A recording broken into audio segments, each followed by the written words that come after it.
everyone, and welcome to the Newsagent podcast. This is Sia D. Clayton, Head of Content at Goodlord. Today's episode is a recording of our webinar, Are Landlords Really Selling Up? And How Can Agents Win Landlords When Supply is Low? You'll hear from Megan 18, Director at Location, and Darren Owen, Sales Manager at Infinite Property. Hosted by Goodlord CEO William Reeve, they'll discuss how agents can address supply issues and find opportunities in a challenging time. So without further ado, on with the podcast.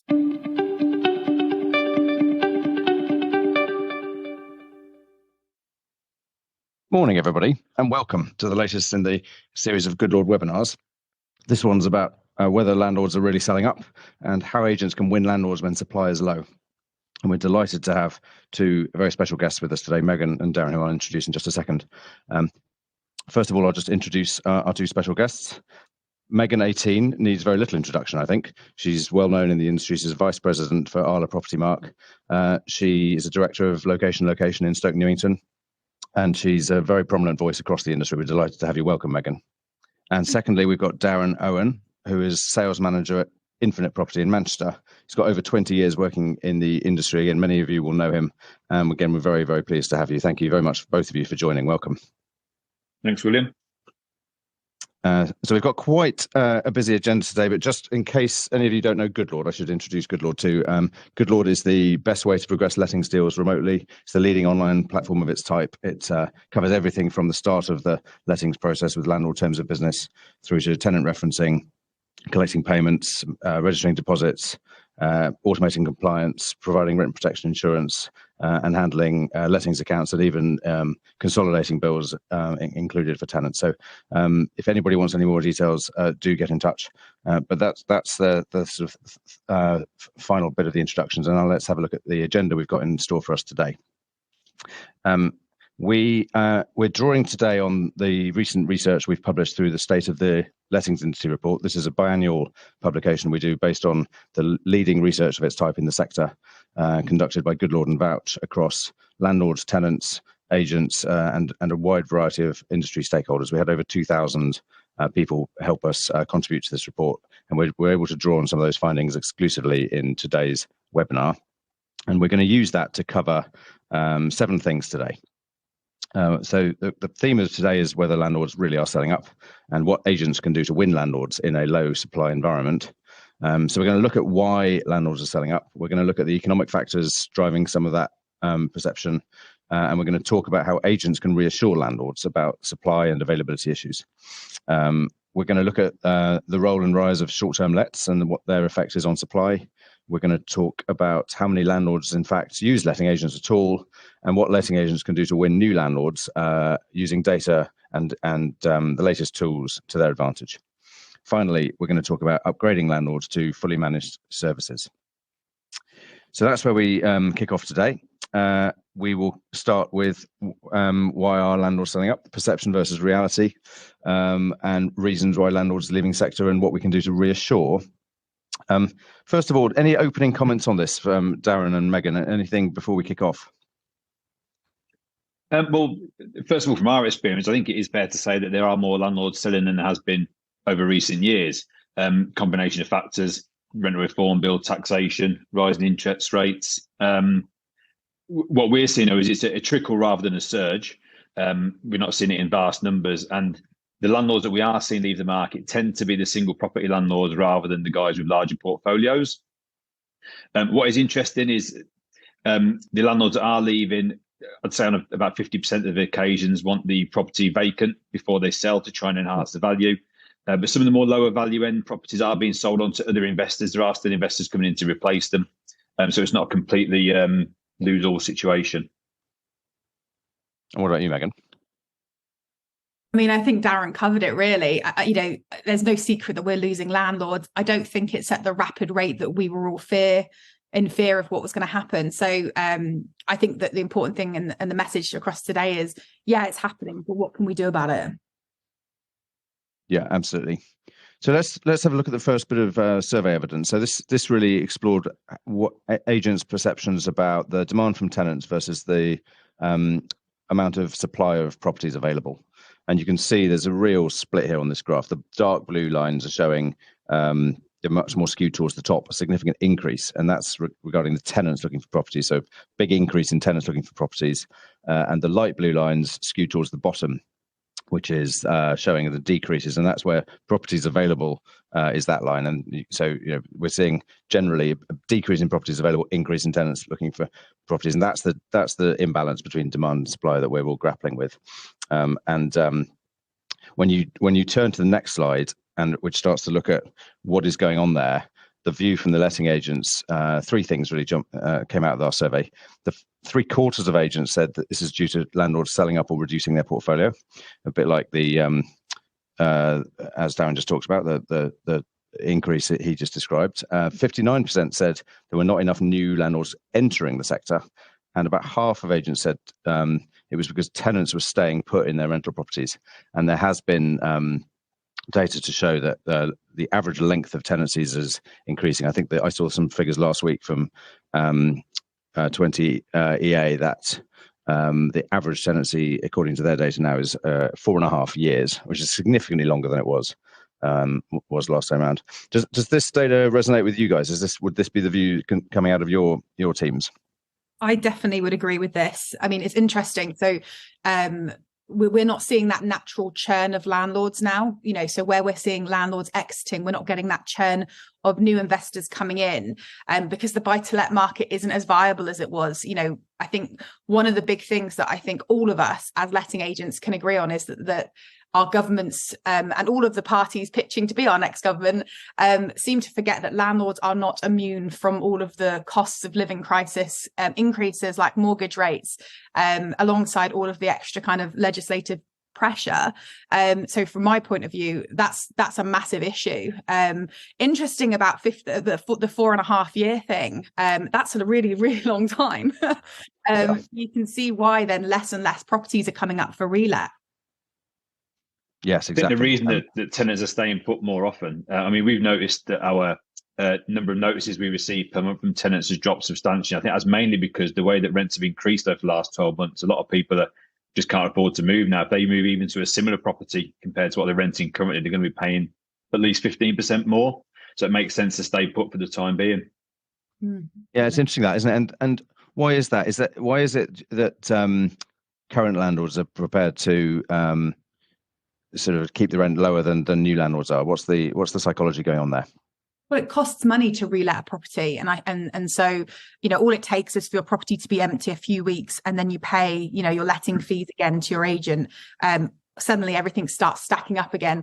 And there is an added faff element to it as well. Like, I don't know about you guys, if I can avoid having to do really annoying jobs, I will. And sometimes for landlords, if you're managing it yourself and you're organizing extra cleaning and inventories, it's a lot of work. And I think for a lot of people, that's a big factor too. I think as well, you've got to remember interest rate rises don't affect everybody at once. So there's lots of landlords that maybe sat on still relatively cheap 2-year rates, 5-year fixed rates, and they haven't seen the impact of what coming off of those fixed rates is going to be yet, not really planned for increases in mortgage rates. So they're quite happy to leave the tenant where they are because at the moment it's not affecting their income. Yeah. But we're seeing landlords contact us all the time to say, I'm reviewing my mortgage. This is what my new payment's going to be. I'm going to have to review the rent. I haven't got a choice. Mm. Absolutely. And of course, as Charles Ennis points out, one of our participants, whenever in Scotland, there's the added woes caused by rent caps, which essentially create a split market between tenants who have got a place and tenants who haven't, and drives the rent up on new tenancies. And it's led to some real homelessness issues in some cities. It's fascinating, actually. I was in Scotland for the Property Mark conference last week, and learning about how much the agents in Scotland have had to take on and the landlords has been absolutely eye-opening. And as a result of that over-regulating, their stock is down 40% as it was pre-COVID, as is Wales 50%. So you can really see the impact of over-regulating our industry. And that's not just for us as agents, but for landlords. But it's clear evidence that we need to look at. Yeah, well, talking of evidence, let's have a quick look at the next set of survey data. This is on the next slide.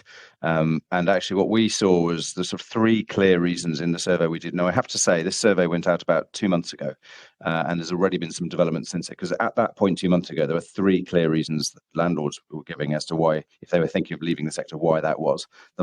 The first group of reasons were the economic and financial reasons, which I'll come back to. The second group of reasons was the upcoming legislation and red tape, essentially, in the prospective renters reform bill. And the third reason was the increased energy efficiency standards that are part of the prospective renters reform bill. And since that survey happened, we've had the announcement by the current government that those tighter energy efficiency standards have been kicked into the long grass. So I think that it's fair to say that third reason sort of no longer really applies, and may help for some landlords help keep them in the sector. But when you dig into these first two, we've got a couple of graphs here. The first 2 graphs apply to the economic and financial reasons. The first one, of course, is higher mortgage rates, which is a big part of the economic and financial reasons. And you can see there that that's cited as a reason most in London and least in Scotland, which is interesting because we do all still have the same currency and the same interest rates. The second graph is the taxation being cited as a reason, another big economic impact. And this one, of course, I think really has been a factor ever since the George Osborne reforms 2011, reducing the amount of tax relief available and reducing the amount of deductibility and things like that. And here, again, not as commonly cited a reason, but quite a different split regionally. Again, Scotland citing it least of all, but this time it's not London that's the top of the Moan list, it's the southwest and southeast. And then finally, on the rental reform bill, which doesn't apply, of course, in Wales and Scotland, so you see slightly fewer regions broken out here, but you can see here, again, it's Londoners who are most alarmed by this, but it's pretty consistent, really, in most regions. Does that regional split make sense to you guys? Any thoughts on why you see the southwest and southeast more affected by taxation than London, for example, but London most impacted by mortgage rates? I mean, I can hazard a guess. So my guess would be in London, obviously a good proportion of London has additional licensing, which is obviously additional costing as well. You know, it's not cheap to get a license. So that's adding extra layers, more and more layers, I guess, onto the kind of financial burdens of that. Taxation wise, interesting. I guess maybe you're dealing with we see a larger amount of landlords being portfolio landlords. So maybe that plays into that a little bit more. And interestingly, the just touching on the EPCs, you know, the fact that actually made the kind of top 3 of reasons just shows that as agents and as a media, that we made a massive hysteria about something that's not coming in, and we've driven landlords out without waiting for the actual reforms to come through, including the renters reform. So it just confirms that this anti-landlord rhetoric that we keep having to fight against, we need to stand united on it, because actually sometimes these things don't even come in. That's true. Although hopefully the hysteria played its part in helping the government to realise, at least in England, they need to kick the tightening into the long grass, at least for now. Charles, again, actually contributing here and pointing out that it has not been kicked into the long grass in Scotland. So, of course, that's still a potentially significant factor in Scotland. Me to breathe. I think the rental reform bill was really just the last straw for a lot of landlords, to be honest with you. We ran some webinars for our landlords, largely based on the webinars that Goodlord did, to be fair. And actually, when you explain to people what the change was going to be, the feedback was relatively positive. But the problem is you start asking people to do more work and take more risk at a time when they're earning a lot less money from their rental properties. It's never going to go downwards. I think it was kind of just the straw that broke the camel's back for a lot of people. Yeah, absolutely. We hear that a lot, actually, that sort of idea that it's just enough is enough. Good. So actually, if we just jump to the next slide, so we've looked a little bit at mortgage costs, we've looked a little bit at taxes, but there's another issue going on in the current climate of just higher costs of maintaining properties. Is that something you guys are seeing? Are your landlords feeling the pain of that? Yeah, absolutely. I mean, contractors are not immune to the cost of living crisis. It's costing more to fill their vans up. Materials are costing more. Every job that goes for our maintenance department is more expensive than it was 18 months, 24 months ago. So yeah, again, it's another area where landlords are getting hit, unfortunately, at the moment. I think it's a good opportunity though as well. So for us, you can look at different technologies available that can help bring down costs for things like maintenance for landlords. So there is lots of options that you can look at, and I think that we have responsibility to kind of make sure that we're helping where we can on that. Yeah, absolutely. No, and it's difficult to fix global supply chain shortages, isn't it? But again, it's sort of it's all a tougher environment, which policymakers perhaps aren't taking into account when they get on their bandstand about protecting tenants. Super. So I think we might move on, actually. So the next question really is, how can agents reassure landlords about some of these issues? So I think we've listed three things here, and let's kick off with presenting, making sure that we present the opportunities. Any suggestions for how we could do that? I'm going to start with you, Darren, if I may.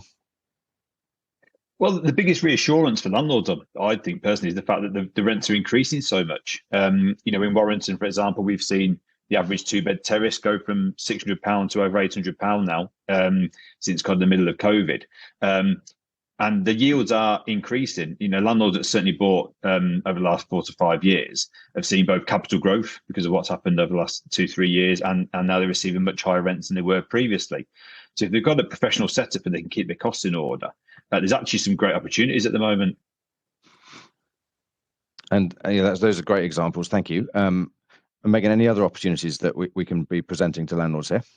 I think it's an opportunity to make sure that they are fully briefed on their value of their property as well. I know that sounds like a funny thing to say, but often properties have gone up quite significantly over the last few years. That can obviously impact your mortgage in terms of how much equity you have in the property. So I think giving landlords up-to-date figures on their property and then linking in with a mortgage broker if you've got one. I think there are some scary mortgage rates out there, but they are starting to pull out a couple of ones here and there that would work for some people. So making sure that you're in line with your mortgage broker, I think, and keeping that relationship tight is important. Absolutely, yes, thank you. Second up, of course, it's important to make sure your landlords are up to date. I mean, we're struggling to keep up to date with which EPC legislation has been kicked into which set of grass or not. But how aware do you think your landlords have been about some of the changes, either the tightening that was supposed to come with the rental reform bill, or now the postponement of those regulations? I think that it's not been as devastating to us as maybe others. We've been particularly lucky probably here, but I do see a sense across the market that people panicked. I had lots of people asking me what the plan was for getting the portfolio compliant, and I was like, I'm not making any plans yet because we don't know what's the legislation. So I think it's really important to make sure that you're doing your fact checking, but it's also really important to make sure you're not jumping the gun too. So I saw lots of LinkedIn posts about changes that as if they were written in stone. That's the message you're sending out to your landlords. So just be mindful and careful. But I just think jumping on webinars like this, there's tons and tons of free webinars out there. You just got to make sure you take the time to really absorb it and create a balanced opinion on it. Absolutely. Anything to add, Darren, or should we turn to the next question? No, I'll just echo Megan's comments on that. Yeah. Perfect. And finally, particularly for landlords in England, the upcoming rental reform bill is worth making sure that we're all over. That one has not been kicked too firmly into the long grass. In fact, only last week Michael Gove was confirming the next steps on that one. So that's how familiar and comfortable are your teams talking about that at the moment, and how relevant is that with your landlords? Megan, I'll start with you. It's when you're waiting to see who goes first.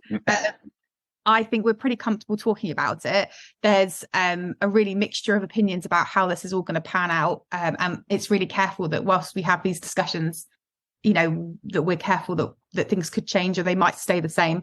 As long as your team understands it. So we did a full training on what the proposals were for the renters reform to ensure that everybody understood what those potential changes could be. Obviously, depending on how things pan out and the general election, we'll do it again if we need to. And I think, especially right now, it's really important that we keep an eye out on what the other party conferences are talking about as well, because, you know, they could be in place to do this reform, which could look totally different. So I think keeping your eyes on lots of different places is definitely worthwhile. But yeah, making sure your team fully understands is vital. Absolutely. Good. I think that pretty much covers, I think, what we've got on the sort of landlords' concerns and the trickle stroke horde leaving the sector, depending on which day of the week you look at it. But let's turn to the next question or issue which comes up, which is short-term lets. One of the things that we found out in our survey is 2 out of 5 letting agents have seen an increase in the short-term lets in their area in the last 12 months. There have been some quite shocking stories from particular regions. I mean, we've got a New York one on here, but it's there are issues in Scottish cities, there's issues in Cornwall, and some councils and boroughs are really taking matters into their own hands. How is this dynamic affecting your regions? Let's start with Manchester, Darren. We're seeing more and more landlords in Manchester and Liverpool city centre move into the short-term let market, mainly because they see it as an area that's probably less regulated, potentially higher returns. The interesting thing I would say is we are seeing lots of landlords come back to us, though, after trying short-term lets and going back to the long-term let model, mainly because I don't think many landlords realise some of the costs that are involved and some of the downsides to it. And I'll be honest with you, in those 2 city centres, there's probably a bit of oversupply now, where most landlords have tried to move into that market, and there's probably more apartments than there are potential tenants for it. What sort of tenants are people getting? Is it mostly tourists, or are there other types of tenants to think about? Well, the feedback we're getting is that the properties are only really rented out for the weekends, which kind of indicates it's due to tourism in Liverpool and Manchester. They're not really finding any bookings Monday to Thursday. They're really struggling to fill it during the week. And because of competitiveness, they're having to drop the rents at the weekends. And they're getting far less than they were expecting. And also the management charges are much higher. Your turnover costs are increased because you haven't got those long-term bookings. You're constantly paying out for more cleaners, changing bedding, etc. So yeah, it seems to be driven by tourism. It doesn't seem to be much of a longer-term market for contractors, professional people looking to stay for 3 or 4 weeks. Certainly in our experience, anyway. And what sort of steps can landlords take to make sure that they're getting reliable tenants? They're not going to suffer undue wear and tear or worse. Well, it's really difficult. Unlike obviously the long-term letting process, there's no referencing credit checks done on tenants moving in. There's very low deposits paid, as far as I'm aware. And it's very difficult to understand who's going into your property and what they're doing in there. So compared to long-term letting, I do feel there's a lot less security in that market for landlords. And what about you, Megan? What's happening in East London?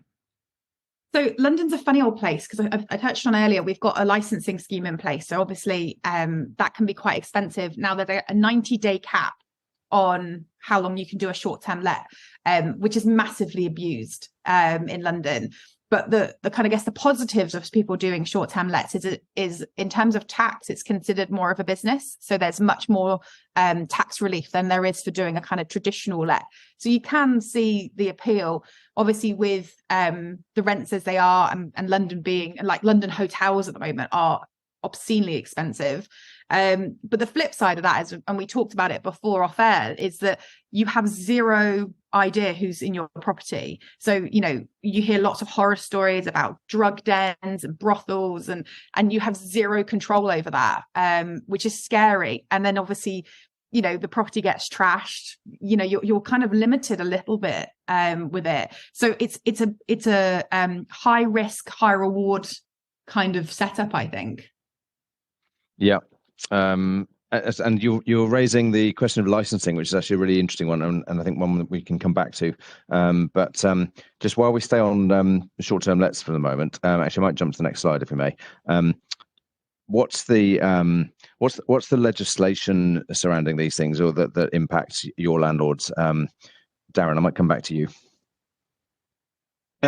Well, Liverpool and Manchester both have landlord licensing schemes, depending on which part of Manchester that you're in. So if you're a long-term landlord, you need to apply for a license. It's a relatively straightforward process, but it's about £400 from memory, depending on location. It lasts for 5 years. My understanding, and we don't do short-term let, so I apologise if I'm wrong here, but I don't believe you need that if you're going into the short-term let market. You don't have to apply to be part of the licensing scheme. In any of your region? I don't believe so, no. Okay. And of course, the normal regulations around ASTs don't apply, do they? So you've got a very you're less protected, more regulation light model. Are there any regulations, Megan? Is it or is it total free for all? No, I was just thinking that. I don't think so. I would imagine that you have basic. I'll be honest, I'm not an expert in short-term lets, so if anybody is, feel free to pipe up and correct me. But my understanding is it's a fairly unregulated part of our kind of, I guess it is part of our sector now, isn't it? And that's part of the kind of problem, is that it's not got that huge level. I'd imagine there'll be a sort of a basic standard for it, but because it's not really part of what I do, it's a difficult one, really. And so do either of your agencies provide any services around short-term lets for your landlords? No. Have you been looking into that? We did, and we kiboshed it relatively quickly, I'll be honest. It just seems very labour intensive. The fees seem very attractive initially, but when you realise how much work's involved for that fee, it's a totally different business model. You can't really compare long-term lets to short-term from what I've seen. They are run very differently. Yeah. And what about the impact? What's the impact that they're having on the sector, the landlords and the supply? Megan, do you want to kick off? Yeah, it is a high reward sort of flirt, isn't it, for a landlord? You see the headline costs, you see the fact that taxes, a little bit nicer for you. You can see why people start like veering off that way. And I think it's important, as agents, to recognize that yes, it is a threat, but it is also a business opportunity should it be the right fit for you. And ultimately, it's there. It's not going anywhere at the moment. They've tried to push more regulation on it. It's not going. I think they say the most successful brand of hotels is Airbnb, and they own none of them. Absolutely. So should we expect more regions to follow the lead of places like Edinburgh and Cornwall, which have been really slapping quite stringent regulations or time limits and things like that on the amount of nights you can have people, or insisting that visitors have to be there at the same time as the host and things like that? Are we to expect more of that, do you think?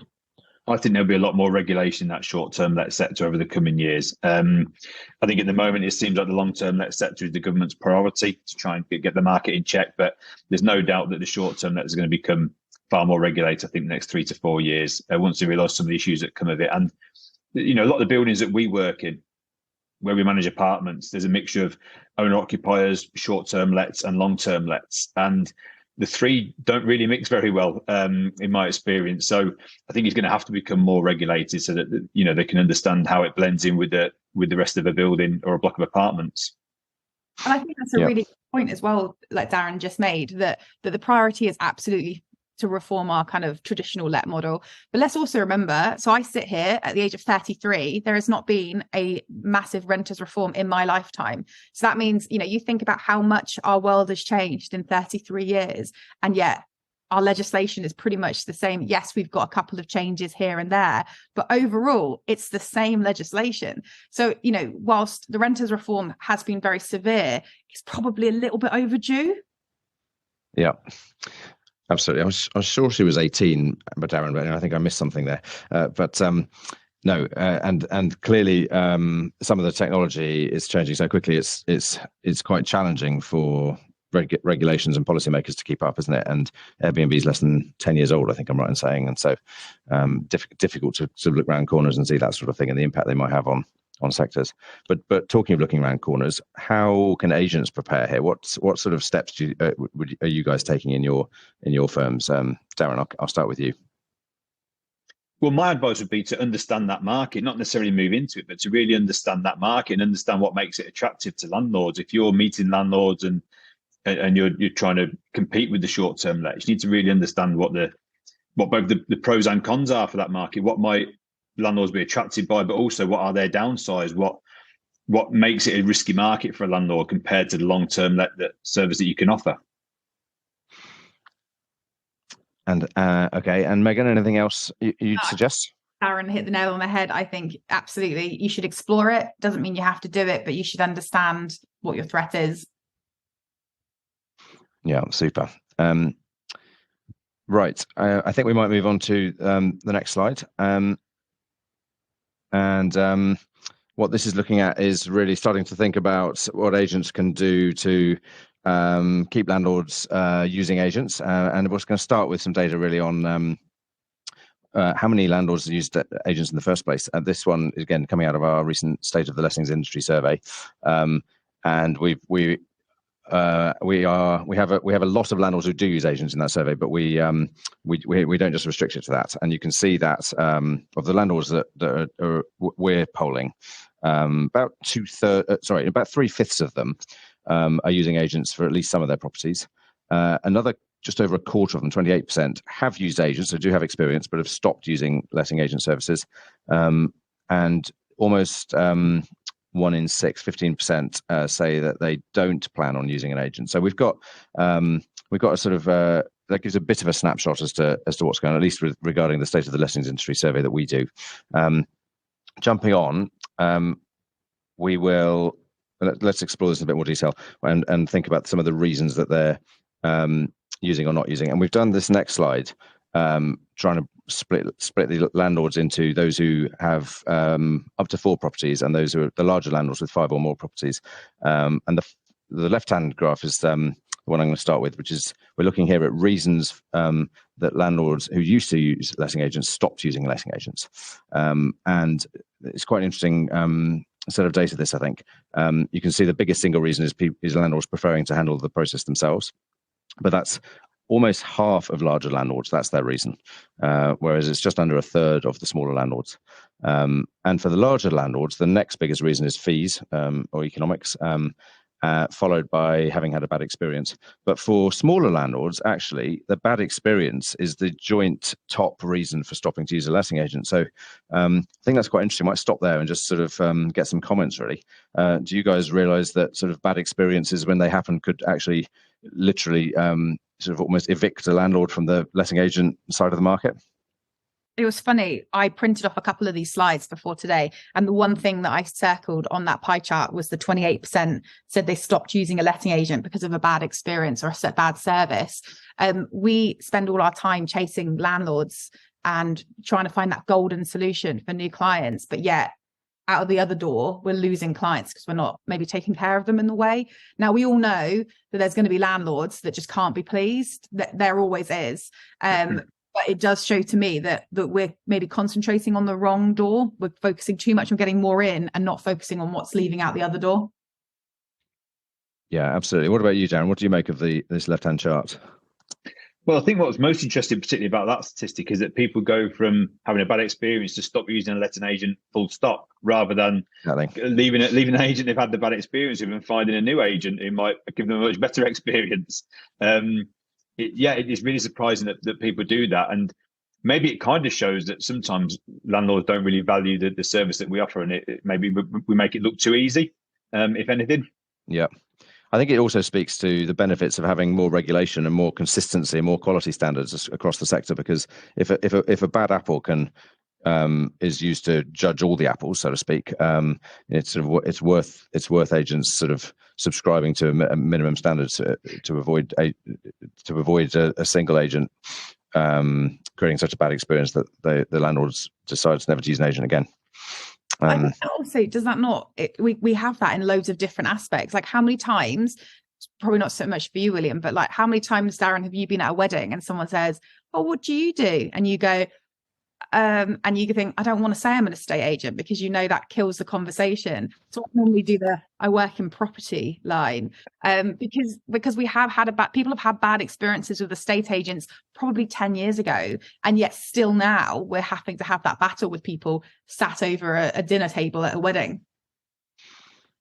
Yeah, we can be a bit of a tarnished industry sometimes, unfortunately, and there's lots of times where we don't do ourselves any favours.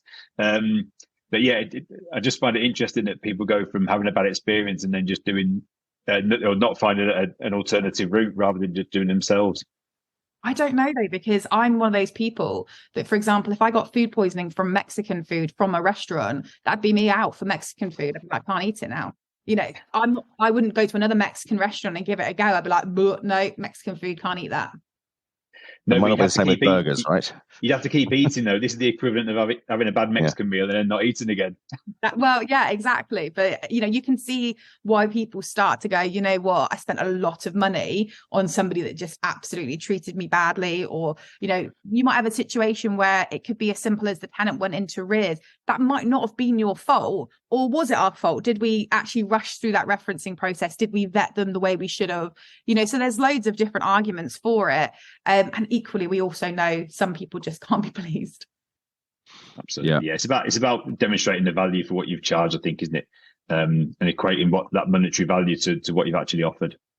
Yeah, and we're going to turn to that in a moment, actually. But just before we do that, I think it's interesting if you look at the dark blue one on this left, the smaller landlords. So obviously, letting to family is sometimes a reason they're using stopping a letting agent, which seems pretty fair enough to me.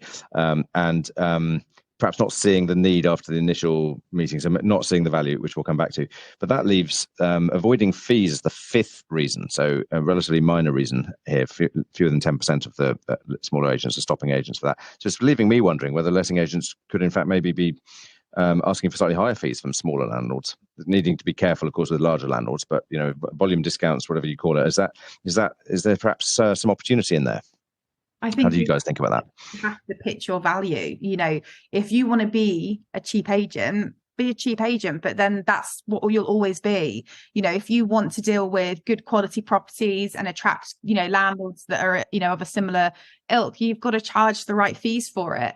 But interestingly, the letting to family one is fascinating because most times people let to family ends in disaster because people don't treat it like a business anymore. Yeah. Start going, oh yeah, don't worry about your rent. I know it's been a tough time, and it becomes a problem. So for me, that's an education piece again on the pros and cons to renting out to family and friends. That's a really, really good point, Megan. Yeah, thank you. That's right. Absolutely. We've imagine that with my family at least. We've come across a number of landlords who've let properties to families and decided that's the time they don't need to do gas certificates any longer or electrical certificates, and actually they don't realise the regulations are exactly the same. Doesn't matter who the tenant is. The regulations are exactly the same.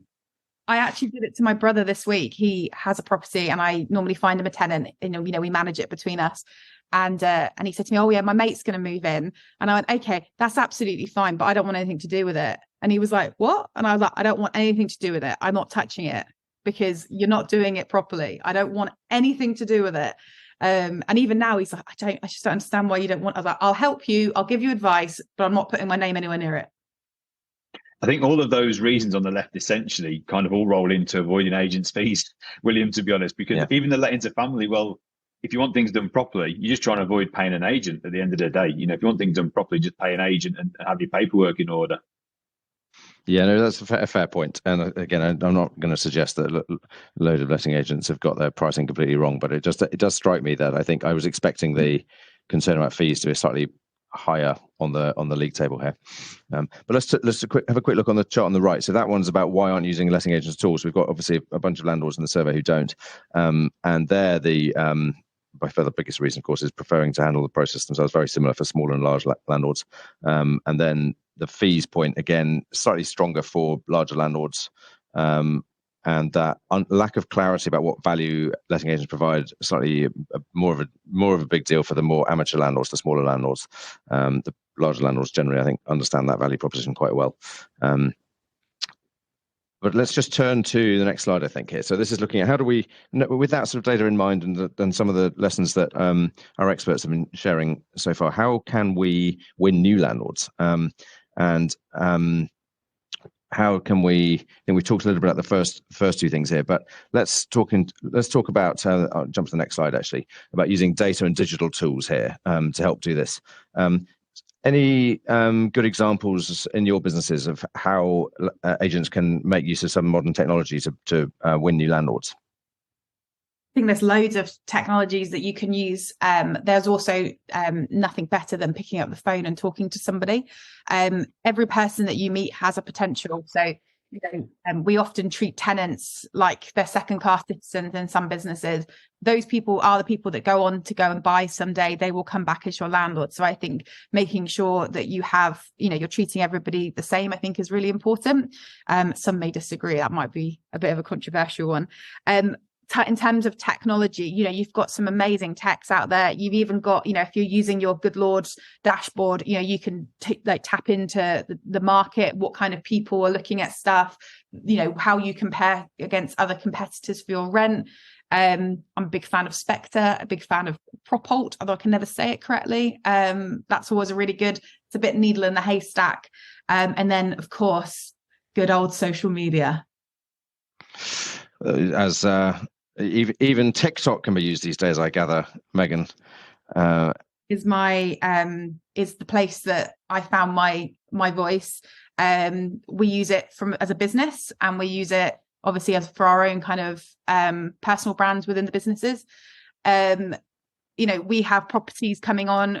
I'm getting valuation requests through TikTok.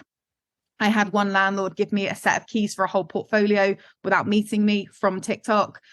People really often say to me, oh, well, it's for kids. It's that. It's not anymore. TikTok is not it's not a platform for kids doing dances. The first thing I do when I need something is I go to TikTok and work out if I can do it. It's the new Google for millennials and younger, and landlords are getting younger and younger. So let's not forget that. So just to be clear, you are finding new landlord instructions, new landlord relationships are developing through TikTok. I have been for the last 2 years, and nobody seems still kind of cotton on that is still a thing.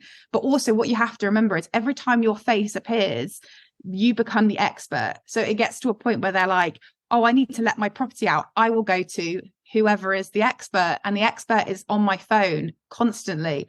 And it's a really easy way to continuously build that rapport with people without even meeting them.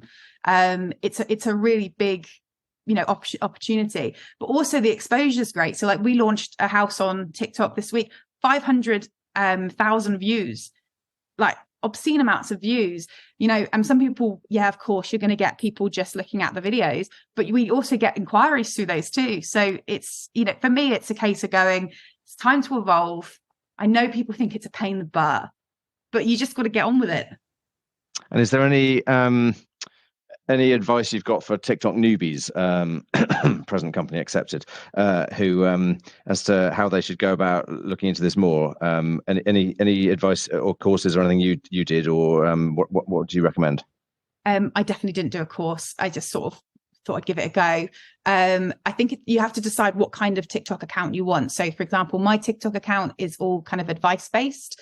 That's a much slower growth because you've got to get the right audience, but it's still grown at a really good rate.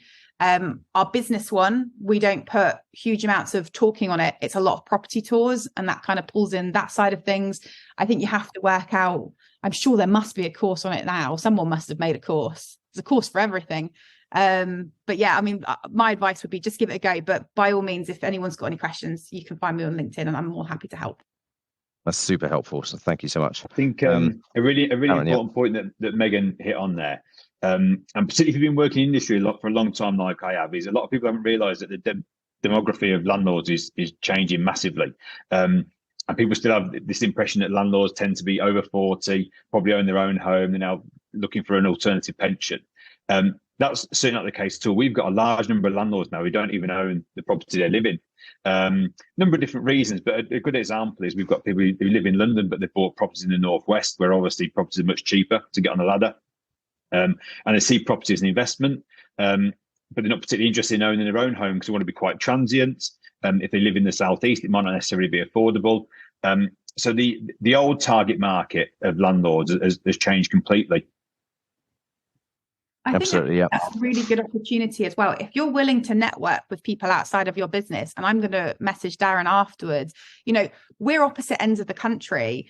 what can we do to help each other? I've got a landlord that's got a property in Manchester. Okay, I've now got somebody I can pass, build your networks out with people too, because landlords are everywhere. And Darren's absolutely spot on. If you're in the city, that's fine. You might not have a landlord there, but you might have one that's now your tenant that you can then do a referral thing with. So, there's something you can do with loads of different businesses up and down the country. Yeah, that's a great example. Darren, any particular tips or recommendations around sort of digital tools and data from your business?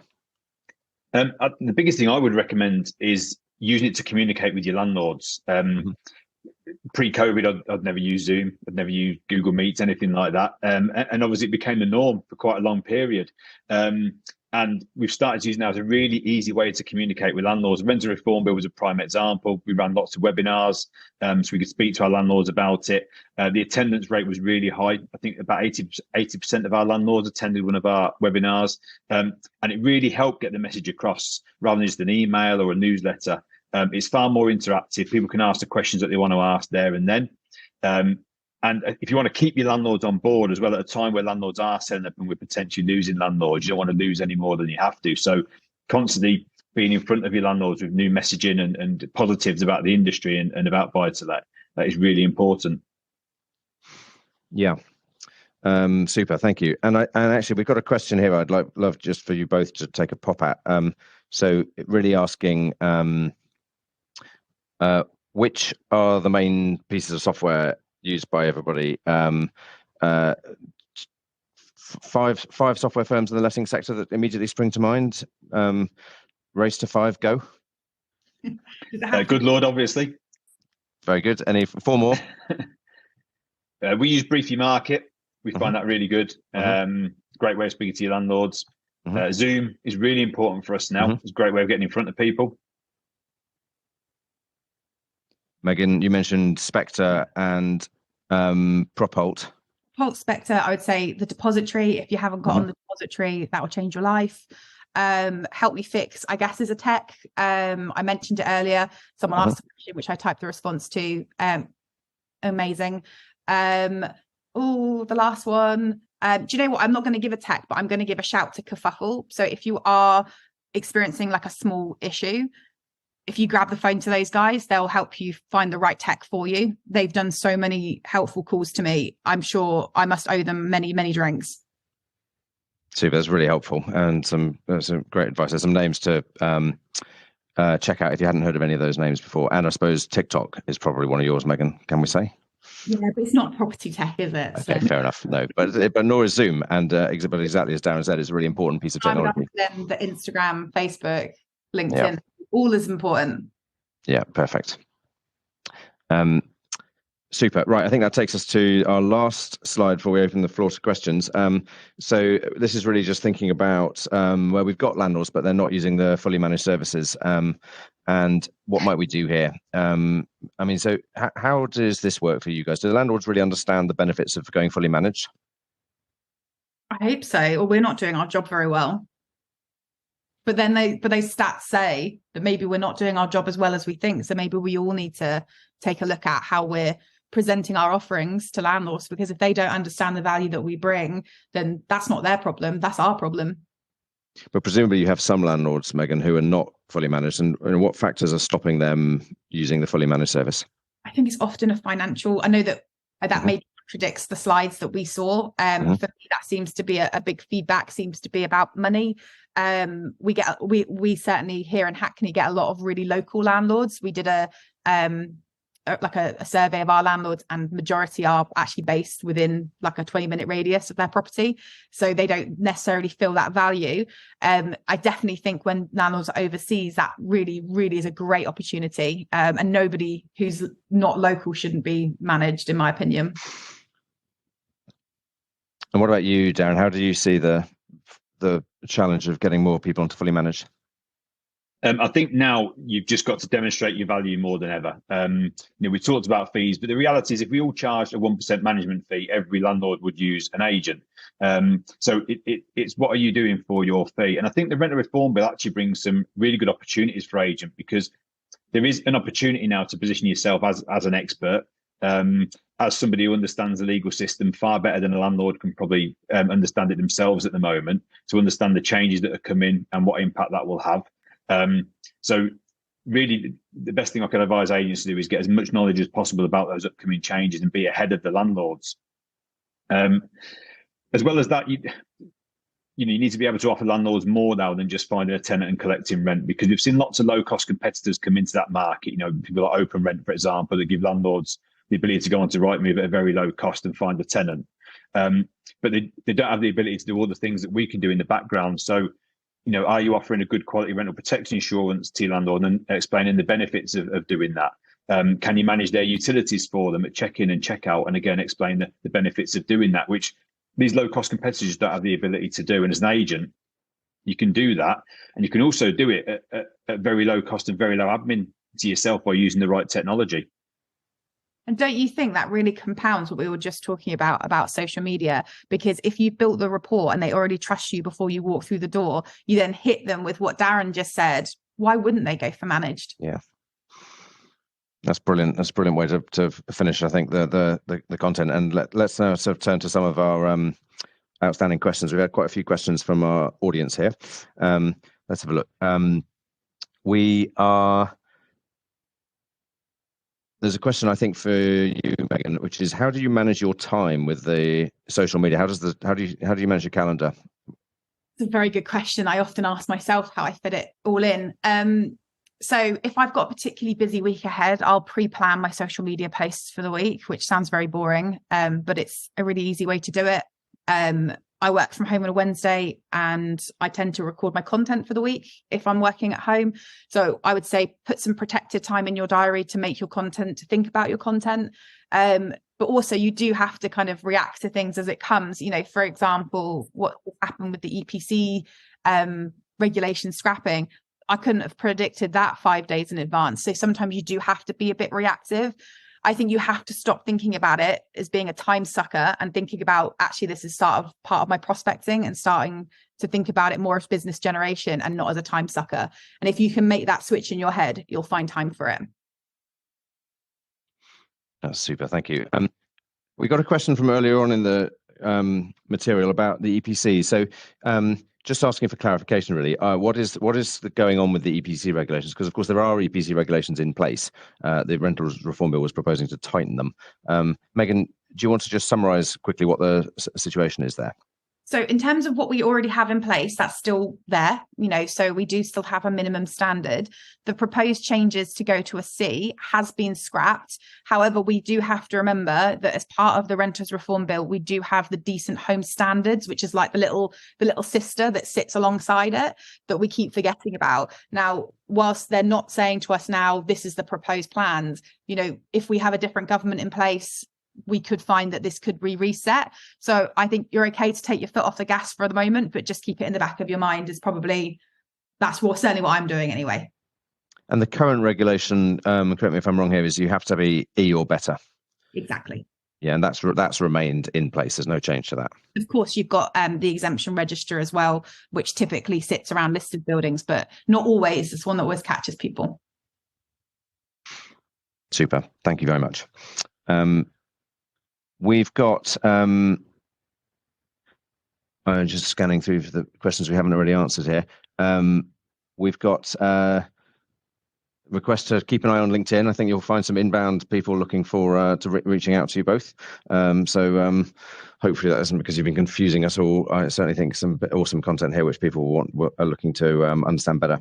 Got a question, anonymous question here, but wondering how you maximize your existing customer bases. Just interested in your tips, really. But Darren, I might turn to you first. First thing I would suggest is try and look at alternative products you can offer landlords that benefit landlords but also generate revenue for you. I've mentioned already about rental protection insurance. We're having a really big drive on that at the moment because with the upcoming rental reform bill and the removal of Section 21, it is going to be more difficult to obtain your property back when the rules change. And rental protection insurance can be a real lifesaver when it comes to that. Utilities, again, we discussed about managing utilities for landlords at check-in and check-out. Well, via Goodlord, there's ways you can generate revenue by doing that, and it's not a huge admin task. So I think the key is Look, it's really difficult to start increasing fees to landlords at the moment when they're being hit with various other cost increases. So what you want to be able to do is find additional products you can add into your portfolio where you can generate additional revenue, but still offer your landlord an excellent service at the same time. Super. What about you, Megan? How are you maximising the customer base? So I really feel like one of the benefits I've had in my career is that I became an agent when we didn't really use portals, like just as the portals started to come into play. So I really feel the value of a telephone. So my view is how much do you know about your current database? So for example, I'll call my database on a regular basis, all my landlords, no matter how busy, just to check in, see where they're at. I now have a spreadsheet that tells me what their plans are for the next year, what their plans are for the next 3 years, whether they'll buy any more properties, and if they were going to sell their property, what they'd need to sell it at. So then I've got, landlords that want to buy more. I can then swap them out with a landlord that was maybe a little bit unsure about whether to keep it without losing anything out of my portfolio. Does that make sense? Like a little bit of a loop. Try and keep it in the family almost. In the family. So rather than waiting till that panicked landlord reaches the point and says, put the house on the market, I'm trying to sell it before we've reached that point, which means I'm not getting any holes in the portfolio because I'm already feeding it back into my portfolio with a new landlord that's already bought in, already loves what I do. Your vibe attracts your tribe, as they say. Stop, focus on what you've got rather than what you want. Yeah, that's a great line, isn't it? Your vibe attracts your tribe. That's one of those ones you picked up from TikTok, is it, Megan? Thing is, like, we spend so much time trying to appeal to everybody. Like, I'm not going to appeal to everybody. Some people will be like, oh, not her again. But for the people that I appeal for, they're going to come to me. But the people that don't, they won't. So what's the point of fighting for the people that don't? Yeah, no, it's a big sea out there, isn't it? And there's room for all the fish.